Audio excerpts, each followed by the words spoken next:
নমস্কার বন্ধুরা, সুস্বাদে তোমাদের সবাইকে স্বাগত। আজ তোমাদের জন্য নবমী স্পেশাল একটা চিকেনের রেসিপি নিয়ে চলে এসেছি। আমার আজকের রেসিপি চিকেন সালান। ঘরোয়া খুব সামান্য কয়েকটা উপকরণ দিয়ে বানিয়ে দেখাবো, আর বানানোও কিন্তু ভীষণ সহজ, খেতে তো অত্যন্ত সুস্বাদু বটেই। তাহলে চলো রেসিপিটা শুরু করে দিই। তো প্রথমেই কড়ার মধ্যে বেশ খানিকটা সাদা তেল গরম করে নিয়েছি। তেলটা যখন ভালো মতো গরম হয়ে যাবে এর মধ্যে কুচিয়ে রাখা পেঁয়াজটা দিয়ে দিলাম। পেঁয়াজটা দিয়ে বাদামি রং ধরা পর্যন্ত পেঁয়াজটা ভেজে নিতে হবে, আর পেঁয়াজটা ভেজে নেব হাই ফ্লেমে। সমস্ত পেঁয়াজটা ভালো করে ভাজা হয়ে গেছে। এখন এই পেঁয়াজটা আমি তুলে নিচ্ছি। তুলে নেওয়ার সময় তেলটা ভালো মতো করে ঝরিয়ে নিতে হবে, তারপর এটা তুলে নিতে হবে। এখন এটাকে ঠান্ডা করে নেব। এবার ওই তেলের মধ্যেই দিয়ে দিচ্ছি চিকেনের টুকরোগুলো। চিকেনের টুকরোগুলো খুব ভালো করে ধুয়ে নিতে হবে। তারপর তেলের মধ্যে দিয়ে এটাকে ভেজে নেব। একটা দিক হালকা বাদামি রং ধরে গেলে আরেকটা দিক উল্টে দিলাম। এক একটা দিক মোটামুটি 2 থেকে 3 মিনিট মতো ভাজলেই হয়ে যাবে। আর চিকেনের পিসগুলো কিন্তু খুব বেশি কড়া করে ভাজার দরকার নেই, হালকা করে ভাজলেই হয়ে যাবে। চিকেনটা ভাজা হয়ে গেছে। এখন চিকেনের টুকরোগুলো আমি তুলে নিচ্ছি। তোলার সময় অবশ্যই তেলটা ভালো করে ঝরিয়ে নেব।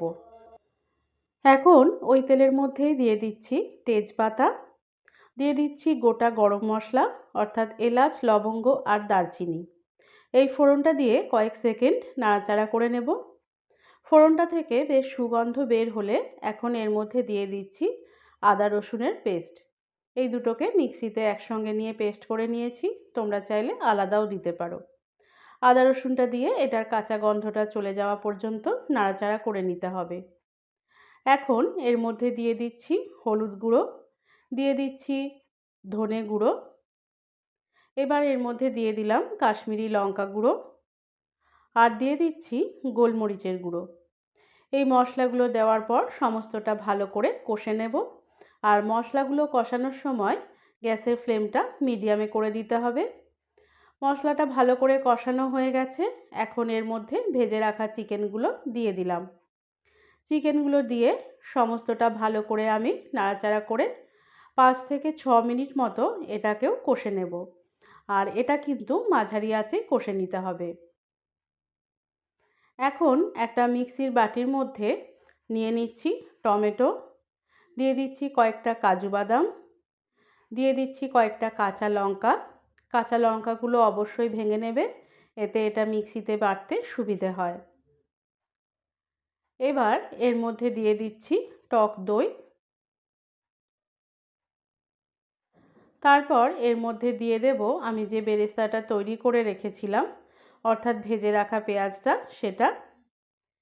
এই সমস্ত উপকরণগুলো নিয়ে এটার মিক্সিতে একটা একদম মিহি পেস্ট বানিয়ে নেব।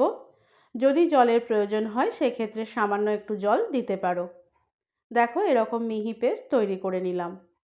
এদিকে চিকেনটাও 5 থেকে 6 মিনিট মতো কষানো হয়ে গেছে। এখন চিকেনের মধ্যে যে মশলার বাটাটা আমি তৈরি করলাম সেটা দিয়ে দিলাম। এটা দিয়ে প্রথমে সমস্তটা ভালো করে আমি মিশিয়ে নেব।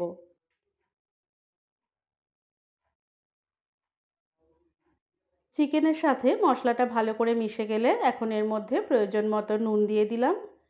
নুনটা দিয়ে আবারও সমস্তটা আমি নাড়াচাড়া করে নেব। আর এটাকে আমি এখন কষে নেব 7 থেকে 8 মিনিট মতো। কষানোর সময় গ্যাসের ফ্লেমটা লোয়ে করে দেব, এতে করে মশলাটা খুব ভালো করে কষানো হবে। সমস্তটা লো ফ্লেমে কষে নেওয়ার পর যখন দেখব এটা থেকে বেশ ভালো মতো তেল ছেড়ে আসছে, তখন মিক্সির বাটি ধোয়া জলটা আমি এর মধ্যে দিয়ে দিলাম। খুব বেশি পরিমাণ জল দেওয়ার প্রয়োজন নেই, মাংসটা ডুবে যাওয়ার মতো জল দিলেই হয়ে যাবে। সমস্তটা ভালো করে নাড়াচাড়া করে নিয়ে এটাকে এখন ঢেকে মিনিট 10 জন্য লো টু মিডিয়াম ফ্লেমে হতে দেব।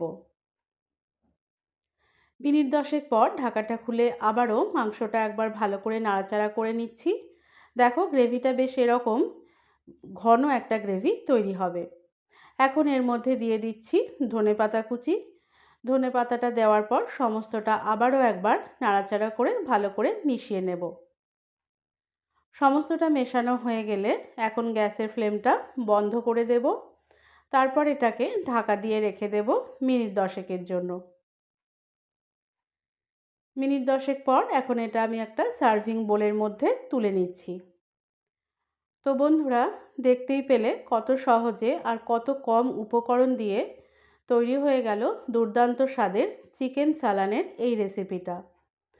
রুটি, ভাত, পোলাও, পরোটা যে কোনো কিছুর সাথেই কিন্তু এটা খেতে ভীষণ ভালো লাগে। নবমী উপলক্ষে তোমরা কিন্তু এই রেসিপিটা একবার বাড়িতে বানিয়ে দেখতেই পারো। আশা করছি রেসিপিটা তোমাদের ভালো লাগবে। যদি আমার আজকের রেসিপি ভালো লেগে থাকে তাহলে লাইক, শেয়ার, কমেন্ট করার সাথে সাথে আমার চ্যানেলটিকে সাবস্ক্রাইব করে বেল আইকনটি ক্লিক করারও অনুরোধ জানালাম।